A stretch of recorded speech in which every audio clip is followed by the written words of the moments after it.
പരിശുദ്ധ പരമദിവ്യകാരുണ്യത്തിന് ആരാധനയും സ്തുതിയും പുകഴ്ചയും ഉണ്ടാകട്ടെ. പരിശുദ്ധ പരമദിവ്യകാരുണ്യത്തിന് ആരാധനയും സ്തുതിയും പുകഴ്ചയും ഉണ്ടാകട്ടെ. പരിശുദ്ധ പരമദിവ്യകാരുണ്യത്തിന് ആരാധനയും സ്തുതിയും പുകഴ്ചയും ഉണ്ടാകട്ടെ. നമുക്ക് പ്രാർത്ഥിക്കാം. അമ്മേ പരിശുദ്ധമ്മേ, അമ്മേ പരിശുദ്ധമ്മേ, കൃപാസനം കൃപാസനം, പ്രസാദപരമാതാവേ, പ്രസാദപരമാതാവേ, അങ്ങേ സന്നിധിയിൽ ഞങ്ങൾ ചെയ്ത ഉടമ്പടി പാലിക്കുവാൻ ഞങ്ങൾക്ക് ശക്തി തരണമേ. കൃപാസനത്തിലെ ചൊവ്വാഴ്ച ആരാധനകളിലെ പങ്കെടുത്ത് പ്രാർത്ഥിക്കുന്നവരുടെ പ്രാർത്ഥനയോട് ചേർത്ത് ഞങ്ങളുടെ ആവശ്യം സാധിച്ചു തരണമേ. ശ്രുതികട ഹല്ലേലൂയ. ഹല്ലേലൂയ, ഹല്ലേലൂയ, ഹല്ലേലൂയ, ഹല്ലേലൂയ, ഹല്ലേലൂയ. യേശുവേ ആരാധന, ആരാധന, ആരാധന, ആരാധന, ആരാധന, യേശുവേ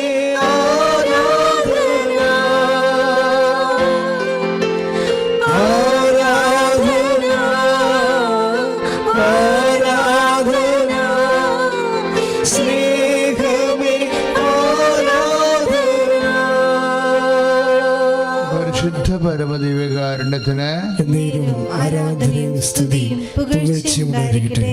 പരിശുദ്ധ അമ്മേ, പരിശുദ്ധ അമ്മേ, കൃപാസനം, കൃപാസനം, പ്രസാദപരമാതാവേ, പ്രസാദപരമാതാവേ, അങ്ങേ സന്നിധിയിൽ ഞങ്ങൾ ചെയ്ത ഉടമ്പടി പാലിക്കുവാൻ എന്റെ കുടുംബത്തിന് ശക്തി തരണമേ. കൃപാസനത്തിലെ മരിയൻ ഉടമ്പടി നൊവേനയിൽ പങ്കെടുത്ത് പ്രാർത്ഥിക്കുന്നവരുടെ പ്രാർത്ഥനയോട് ചേർത്ത് എന്റെ ആവശ്യം സാധിച്ചു തരണം. ഹല്ലേലൂയ, ഹല്ലേലൂയ, ഹല്ലേലൂയ, ഹല്ലേലൂയ, ഹല്ലേലൂയ. യേശുവേ ആരാധന, ആരാധന, ആരാധന, ആരാധന, യേശുവേ ആരാധന,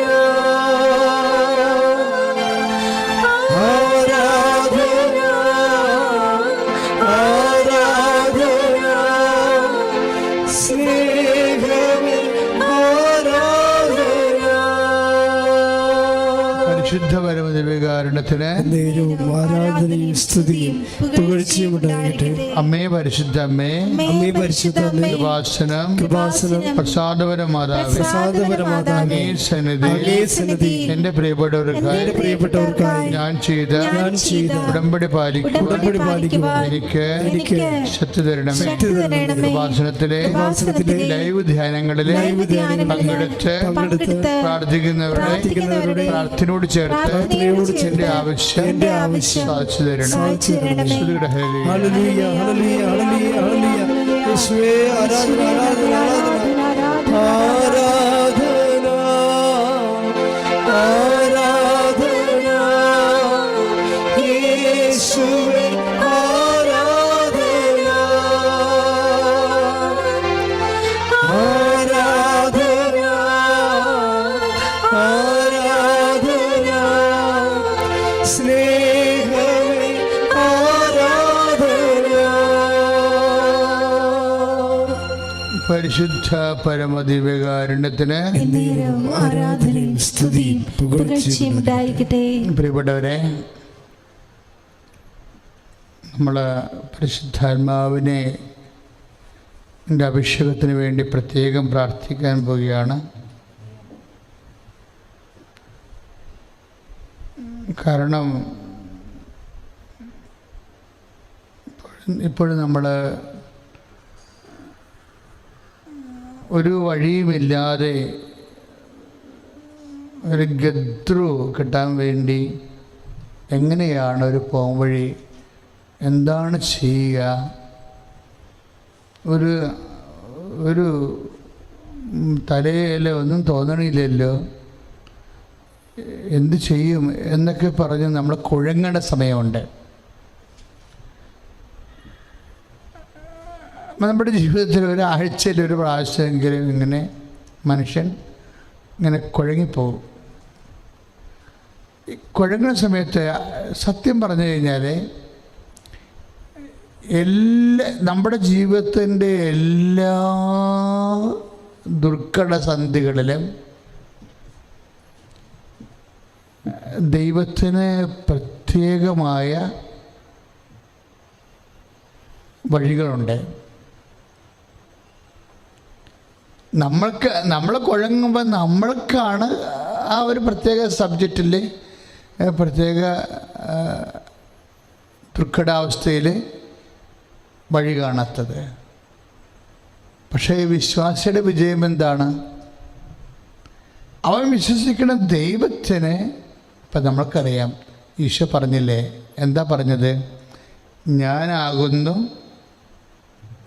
വഴിയും സത്യവും ജീവനും. അപ്പോൾ നമ്മൾ വിശുദ്ധ യോഹന്നാൻ്റെ സുവിശേഷമാണല്ലേ, എല്ലാവർക്കും അറിയാവുന്നൊരു വചനമാണ്. 14-ാം അധ്യായത്തിൻ്റെ 6-ാമത്തെ വാക്യം. ഒന്നേറ്റ് പറഞ്ഞ്, ഞാനാകുന്നു വഴിയും സത്യവും ജീവനും. അപ്പോൾ എല്ലാം ഇപ്പം നിത്യജീവൻ്റെ വിഷയമായാലും നമ്മുടെ അനുദിന ജീവിതത്തിൻ്റെ ആവശ്യമായാലും എല്ലാത്തിൻ്റെയും വഴി ആരാണ്? ക്രിസ്തുവാണ്. ഇപ്പം നമ്മൾ വിശ്വാസിയായിരിക്കുക എന്ന് വെച്ച് കഴിഞ്ഞാൽ എന്താണ് വിശ്വസിക്കണത്? ക്രിസ്തുവാണ് എല്ലാമെന്ന് വിശ്വസിക്കുകയാണ്. ആദിമസഭയുടെ ശക്തമായ വിശ്വാസങ്ങളിലൊന്നാണ് എന്താണ്? ക്രിസ്തു എല്ലാമാണെന്ന്. ഇപ്പം നമ്മൾ കൊളോസ്യൻസിലൊക്കെ വായിക്കുമ്പോൾ 3:11 അല്ലേ, അതായത് ക്രിസ്തു എല്ലാമാണ്. ക്രിസ്തു എല്ലാം, അത് ഭയങ്കര വാക്കാണത്. ഒന്ന് പറഞ്ഞേ, ക്രിസ്തു എല്ലാമാണ്. അപ്പം വഴി മാത്രമല്ല, ലക്ഷ്യവും ക്രിസ്തുവാണ്. അതാണ് ക്രിസ്തു എല്ലാമാണെന്ന് പറയാൻ കാരണം. വഴി മാത്രമല്ല, ക്രിസ്തു എല്ലാമാണ്. അപ്പോൾ ക്രിസ്തുവിലുണ്ട്. നമ്മളിപ്പോൾ ദുർഘടാവസ്ഥയിൽ ഇരിക്കുന്ന ഈ വിഷയത്തിന് ഒരു സമാധാനം ക്രിസ്തുവിലുണ്ട്. നിങ്ങളൊന്ന് പറഞ്ഞേ, എൻ്റെ ദുർഘടാവസ്ഥയിൽ വരുന്ന എല്ലാ വിഷയത്തിനും സമാധാനം ക്രിസ്തുവിൽ ഉണ്ട്. അപ്പം ഒരു വിശ്വാസിയുടെ ഏറ്റവും വലിയ വിശ്വാസം അതാണ്. എന്താണ്? ക്രിസ്തുവിൽ എല്ലാത്തിനും സമാധാനമുണ്ട്. സാമ്പത്തിക വിഷയങ്ങൾക്ക് മാത്രമല്ല, രോഗത്തിൻ്റെ വിഷയങ്ങൾ മാത്രമല്ല, നിൻ്റെ രോഗത്തിന് ഒരു വൈദ്യനെ കണ്ടെത്തണം, ഏത് ആശുപത്രി സെലക്ട് ചെയ്യണ വിഷയത്തിന് മാത്രമല്ല, നീ പഠിക്കുന്ന വിദ്യാർത്ഥിയാണെങ്കിൽ ആ പഠിക്കുന്ന വിഷയത്തിന് എവിടെ പഠിക്കണം, എന്ത് പഠിക്കണം, അങ്ങനെ എല്ലാം. അല്ലെങ്കിൽ വീട് വെക്കുക, എപ്പോഴും വീട് വെക്കണം, ഇങ്ങനെ എല്ലാത്തിനും അതാണ് പറയണത്. എല്ലാം. ഇപ്പം നിനക്ക് മക്കളില്ല, വർഷങ്ങളായെന്ന് വിചാരിച്ചോ. ഇപ്പം നിങ്ങൾക്ക് ഗൂഗിൾ മീറ്റ് കൂടുമ്പോഴറിയാം. ഗൂഗിൾ മീറ്റ് എന്ന് പറയുമ്പോൾ നിങ്ങൾക്ക് അറിയാമല്ലോ, ഓൺലൈനാണ് പ്രാർത്ഥന മുഴുവനും അല്ലേ. ഗൂഗിൾ മീറ്റിൽ വരുന്ന സാക്ഷ്യങ്ങളെല്ലാം വരണത് എവിടുന്നാണ്? ഓൺലൈൻ ഉടമ്പടി നിന്നാണ് ആ സാക്ഷ്യം വരണതെല്ലാം. ഈ ആളെ കാണുന്നില്ല, ആളിവിടെ വരുന്നില്ല, വേറെ ഒരു രാജ്യത്താണ് അവർ ജീവിക്കണത്, പ്രത്യേക ഘട്ടത്തിലാണ്. അവരുടെ കയ്യിൽ എന്നാ ഉണ്ട്? ഇങ്ങനെ കുത്താൻ പറ്റിയ ഒരു വിരലും ഒരു മൊബൈലും ഉണ്ട്. ഒരു വിരലും ഒരു മൊബൈലും കൊണ്ട് പ്രാർത്ഥിക്കുന്നൊരു കാലമാണിത്. കാലം എന്തുമാത്രം മാറിപ്പോയല്ലേ ശരിക്കും. പണ്ട് നമ്മൾ ചുണ്ടുകൊണ്ടും മുട്ടുകൊണ്ടും എന്തൊക്കെ പ്രാർത്ഥിക്കും, അതിപ്പോൾ പ്രാർത്ഥിക്കുന്നുണ്ട് നമ്മൾ. പക്ഷെ ഇന്നിപ്പോൾ പ്രാർത്ഥിക്കുന്നത് ഈ ഒരു വിരൽ കൊണ്ടാണ്, ചൂണ്ടാണി വിരൽ കൊണ്ടാണ്, ഇങ്ങനെ കുത്തിയാണ് പ്രാർത്ഥിക്കുന്നത് മനുഷ്യൻ. ഓൺലൈൻ ഉടമ്പടി അല്ലെങ്കിൽ ഐറ്റക്കാൻ്റെ പേർ റിക്വസ്റ്റ് അല്ലെങ്കിൽ ഗൂഗിൾ മീറ്റ് എല്ലാം ചെയ്യണത് നമ്മൾ. അല്ലെങ്കിൽ ഇങ്ങനെ തോണ്ടി ചെയ്യും അല്ലേ, സെൽഫ്. അപ്പോൾ ഈ നമ്മൾ ടച്ച് ഫോണാണെങ്കിൽ നമ്മൾ വിരലുകൊണ്ട് തോണ്ടിയാണ് പ്രാർത്ഥിക്കുന്നത്. പണ്ട് പ്രാർത്ഥിക്കുമ്പോൾ പറയും, ഈ വിരൽ, ചൂണ്ടാണ് വിരൽ, ഏറ്റവും കുഞ്ഞൻ വിരലാണെങ്കിലും ദൈവത്തിൻ്റെ മുമ്പിൽ കൈകൂപ്പുമ്പോൾ ഏറ്റവും മുമ്പിൽ വരുന്നത് അവനാണെന്ന് പറയും. പക്ഷേ ഇന്ന് പ്രാർത്ഥിക്കുമ്പോൾ വിരൽ മാറിപ്പോയി. ഇന്ന് നമ്മൾ പ്രാർത്ഥിക്കുന്നത് ഈ വിരൽ കൊണ്ടാണ്. ഇതിങ്ങനെ തോണ്ടി പ്രാർത്ഥിക്കും. കാലം മാറി, വിരലിൻ്റെ തസ്തികയും ഒക്കെ അങ്ങനെ മാറുകയാണ് ശരിക്കും. ഇങ്ങനെ മാറുമ്പോഴും അതായത് എന്നിട്ട് ആ മനുഷ്യൻ സാക്ഷ്യം പറയണത് കേൾക്കണം. നിങ്ങൾ ഒരു ദിവസം 4 സാക്ഷ്യം വെച്ചാണ് നമ്മൾ കൃപാസനത്തിൽ അപ്ലോഡ് ചെയ്യണത്. അത്ര സമയമുള്ളൂ. അതുകൊണ്ടാണ് എത്ര സാക്ഷ്യം വേണമെങ്കിൽ നമുക്കിടാം. പക്ഷെ ഞാൻ പറഞ്ഞു വരുന്നതിൻ്റെ കാരണം എന്താ? എല്ലാത്തിനും ഉത്തരം ക്രിസ്തുവിലുണ്ട്. ഇത് നിൻ്റെ ഹൃദയത്തെ നീ ഇങ്ങനെ പഠിപ്പിച്ചുകൊണ്ടിരിക്കണം. വിശ്വാസി എപ്പോഴും പഠിപ്പിക്കേണ്ടതാണ്. എന്താണ്? ഹൃദയത്തിനോട് പറയണം. എന്താണ്? എല്ലാത്തിനും ഉത്തരം ദൈവത്തിലുണ്ടെന്ന്. അപ്പം പരിശുദ്ധ അമ്മ ദേവമാതാവിൻ്റെ ഏറ്റവും വലിയ സംഭവം എന്താണ്? മനസ്സിലാകാത്ത വഴി കുഴങ്ങണ അവസ്ഥയിൽ അമ്മ ഹൃദയത്തിലേക്ക് അങ്ങ് സംഗ്രഹിച്ച് കളയും. എന്താ കാര്യം? ഹൃദയത്തിലെ ദൈവത്തിൻ്റെ ഇരിപ്പിടമാണ്. ഇപ്പം 2:19 നമ്മൾ എപ്പോഴും ധ്യാനിക്കണം. കാര്യം മരിയൻ ധ്യാനത്തിനുള്ള പ്രശ്നം എന്ന് വെച്ചാൽ വളരെ വചനങ്ങൾ കുറവാണ്. പിന്നെ അതിൻ്റെ മരിയൻ ഷാഡോ വേർഡുകളാണ് നമ്മുടെ പ്രാർത്ഥനയിൽ ദൈവം നമുക്ക് വെളിപ്പെടുത്തി തന്നാൽ നമ്മളതിൻ്റെ പുറകെ സഞ്ചരിക്കുന്നത്. അപ്പം 2:19 നമ്മൾ യേശുവിൻ്റെ അമ്മ എല്ലാം ഹൃദയത്തിൽ സംഗ്രഹിച്ചു.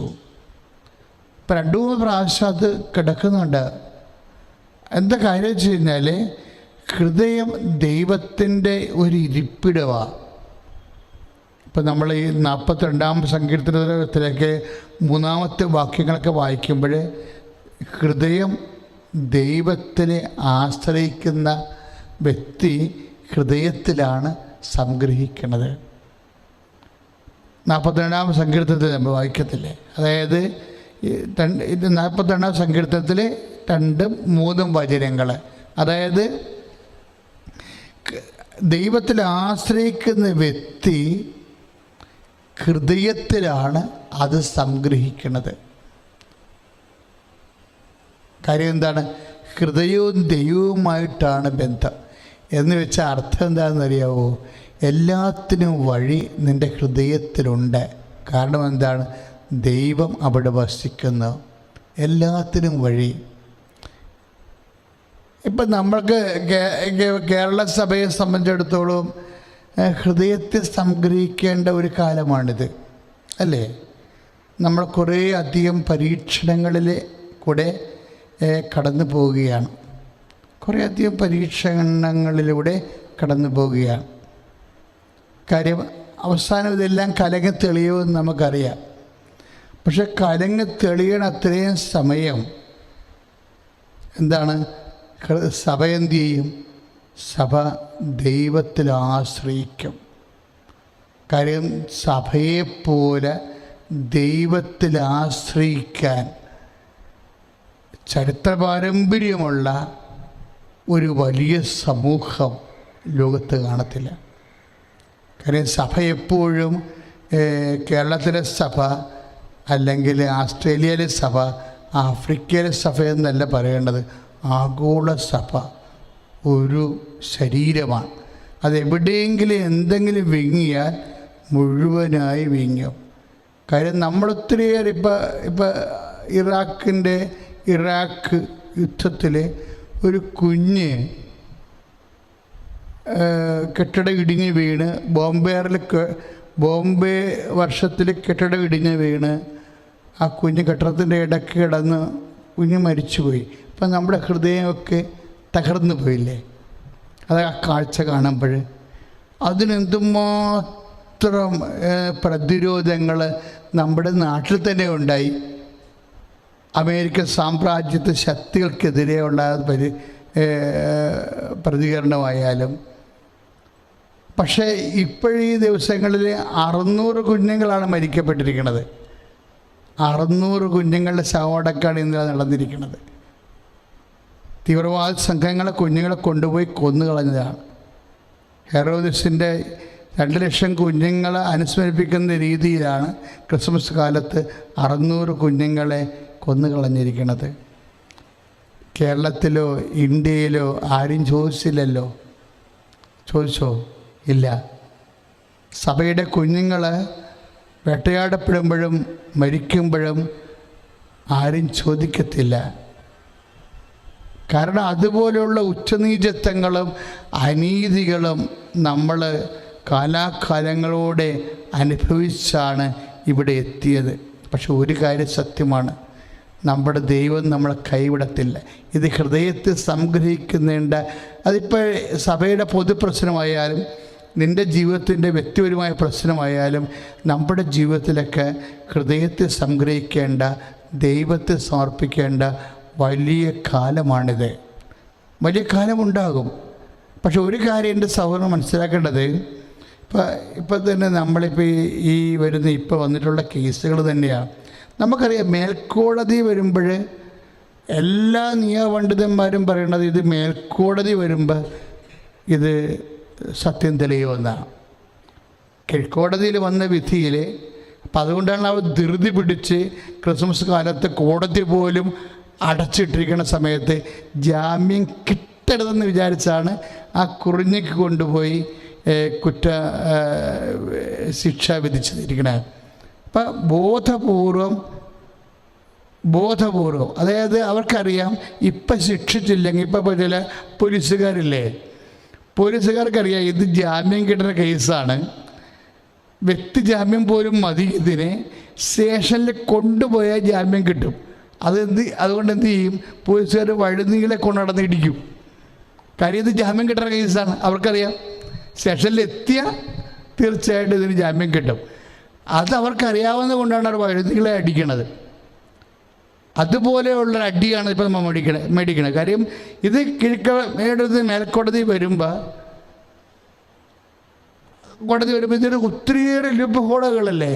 ഇപ്പം ഞാൻ പറയണമല്ലോ, നമ്മുടെ മാധ്യമങ്ങൾ തന്നെ എന്തെല്ലാമാണ് ഇപ്പം തിരിച്ചു പറയാൻ തുടങ്ങിയിരിക്കുന്നത്.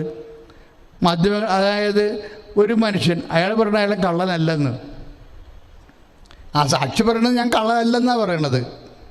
പക്ഷേ എന്നെ ഇവർ കള്ളനാക്കിയതാണെന്നാണ്. ആര് കള്ളനാക്കി? ഈ കേസ് ഫാബ്രിക്കേറ്റ് ചെയ്തവർ കള്ളനാക്കി. എന്തുകൊണ്ടാണ് കള്ളനാക്കാൻ കാരണം? കള്ളനിയല്ലേ രാത്രി ആ സമയത്ത് അവിടെ ചെല്ലാൻ പറ്റത്തുള്ളൂ. അല്ലെ പിന്നെ അയാൾ എന്തിനു വന്നെന്ന് പറയണ്ടേ? ഇപ്പം 2 കാര്യം അയാൾക്ക് ചാർത്തി കൊടുത്തിരിക്കുകയാണ്. ഒന്ന് കഞ്ചാവാണ്, ഒന്ന് കള്ളനാണെന്ന്. നമ്മുടെ കുറ്റാന്വേഷണ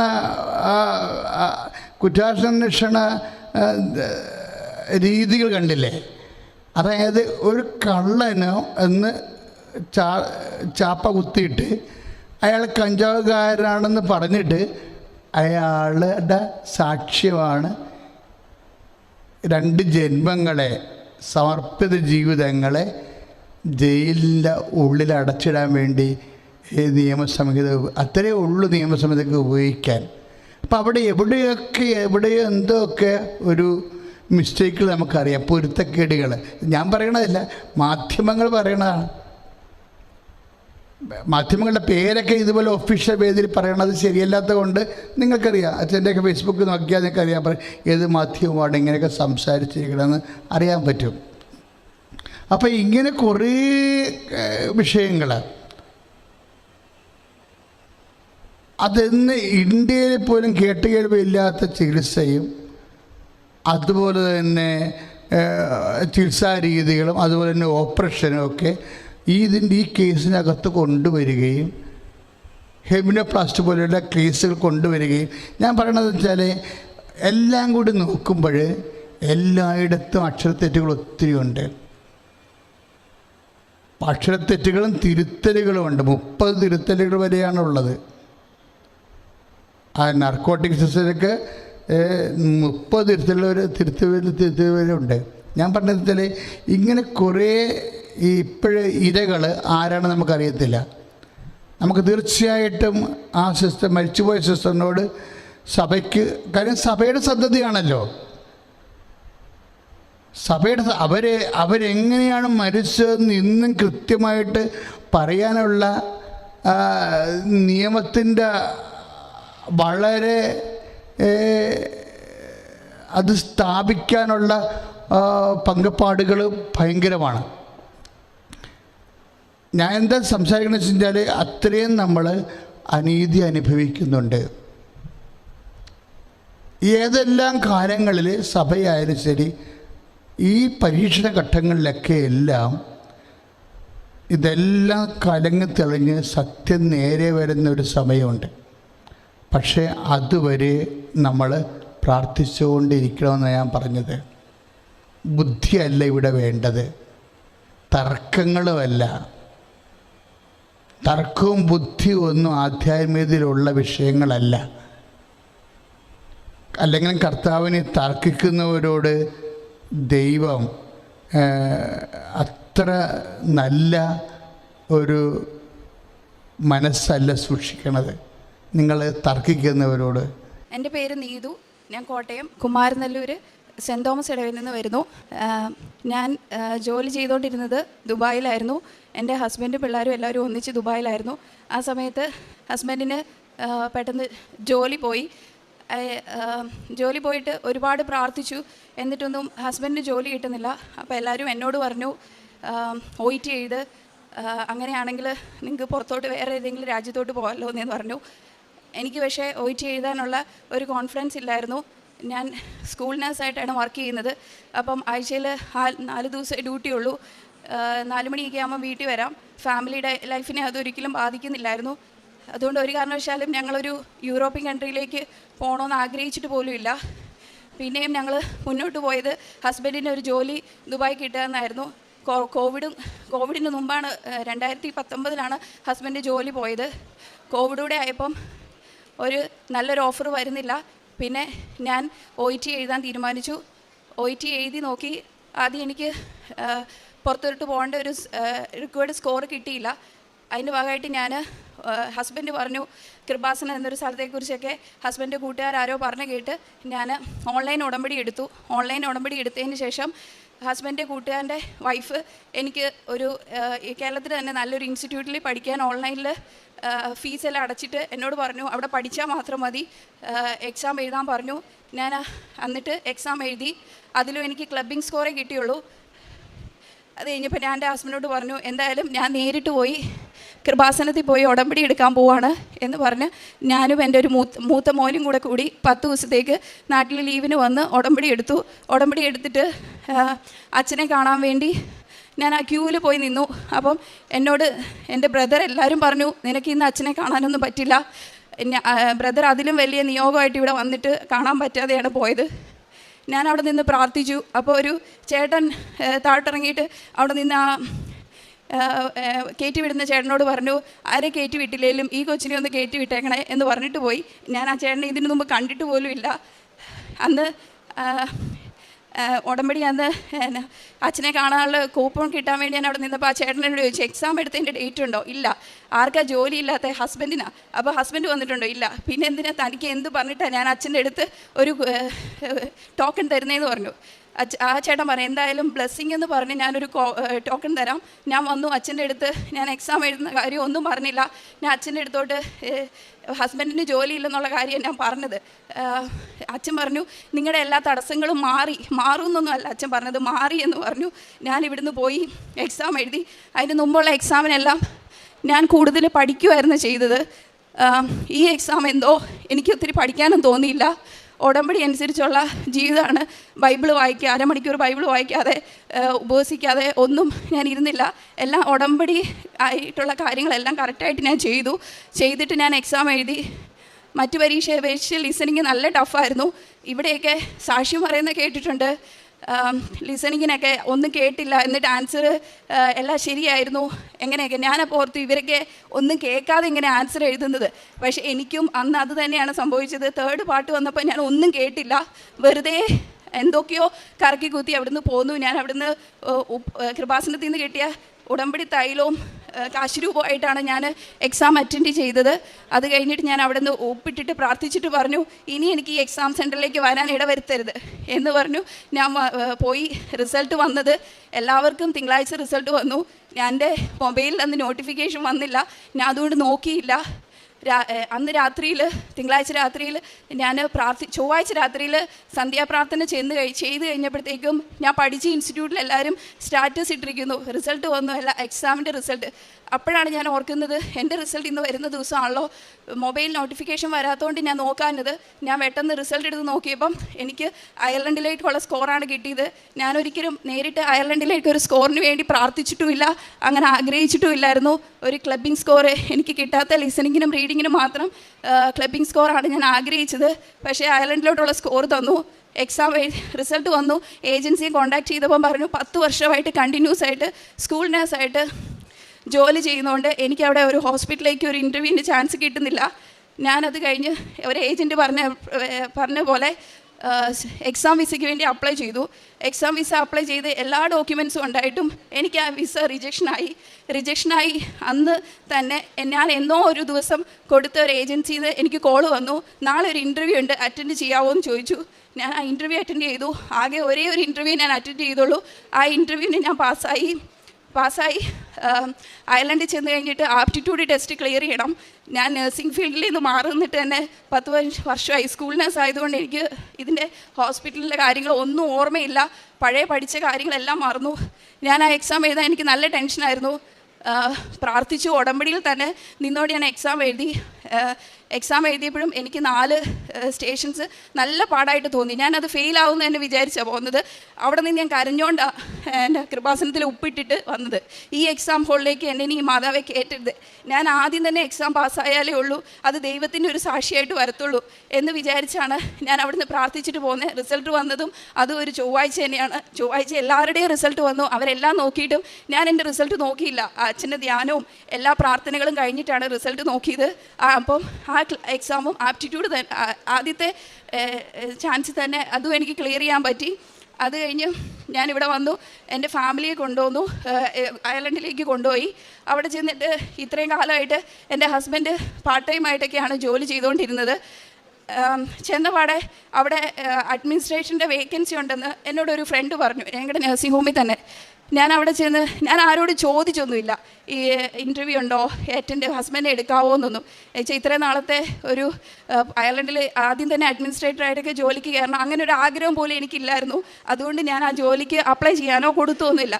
കുറച്ച് ദിവസം കഴിഞ്ഞപ്പോൾ എന്നോട് എല്ലാവരും വഴക്ക് പറഞ്ഞുകൊണ്ട് ഭാഗമായിട്ട് ഞാൻ എൻ്റെ നഴ്സിംഗ് ഡയറക്ടറിനോട് ചെന്ന് ചോദിച്ചു, ഇങ്ങനെ ഒരു വേക്കൻസി ഉണ്ടല്ലോ, എടുക്കാവോ, എന്നെ CV തരട്ടെ എന്ന് ചോദിച്ചു. അപ്പോൾ എന്നോട് പറഞ്ഞു, അവിടെ ഓൾറെഡി ആൾ വന്നു, നിൻ്റെ ഹസ്ബൻഡിന് ഇനി ഒരു ചാൻസ് ഉണ്ടെങ്കിൽ ഞാൻ എടുക്കാം എന്ന് പറഞ്ഞു വിട്ടു.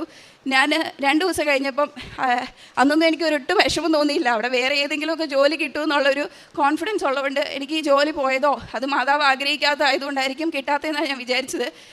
പിറ്റേ 2 ദിവസം കഴിഞ്ഞപ്പോൾ ഞാൻ രാവിലത്തെ ഉടമ്പടി പ്രാർത്ഥനയുടെ സമയത്ത് ഓർത്തു, എന്നാൽ ആ ജോലി കിട്ടിയിരുന്നെങ്കിൽ രണ്ടുപേരും ഒരേ സ്ഥലത്ത് ജോലി ചെയ്യുമ്പം ഡ്യൂട്ടിയൊക്കെ അഡ്ജസ്റ്റ് ചെയ്യാൻ എളുപ്പമുണ്ടല്ലോ എന്നൊക്കെ ഞാൻ വിചാരിച്ചായിരുന്നു. അന്ന് എനിക്ക് വൈകുന്നേരം ആയപ്പോൾ എൻ്റെ നഴ്സിംഗ് ഡയറക്ടർ വിളിച്ചിട്ട് പറഞ്ഞു, നിൻ്റെ ഹസ്ബൻഡിൻ്റെ CV എനിക്ക് അയക്ക്, ഇൻ്റർവ്യൂവിന് 2 ദിവസം കഴിയുമ്പോൾ വരാൻ പറഞ്ഞു. ഇൻ്റർവ്യൂ കഴിഞ്ഞപ്പോൾ എന്നോട് പറഞ്ഞു 3 റൗണ്ട് ഇൻ്റർവ്യൂവും കൂടി ഉണ്ട്, അത് കഴിഞ്ഞിട്ടേ പറയാൻ പറ്റുള്ളൂ. പിന്നെ ഒരു ദിവസം വിളിച്ചിട്ട് പെട്ടെന്ന് പറഞ്ഞു, ഏറെ ഇൻ്റർവ്യൂസ് ഒന്നുമില്ല, ഹസ്ബൻഡിന് ഓഫർ ലെറ്റർ അയച്ചു കൊടുത്തു, എല്ലാ കാര്യങ്ങളും ക്ലിയർ ചെയ്തു.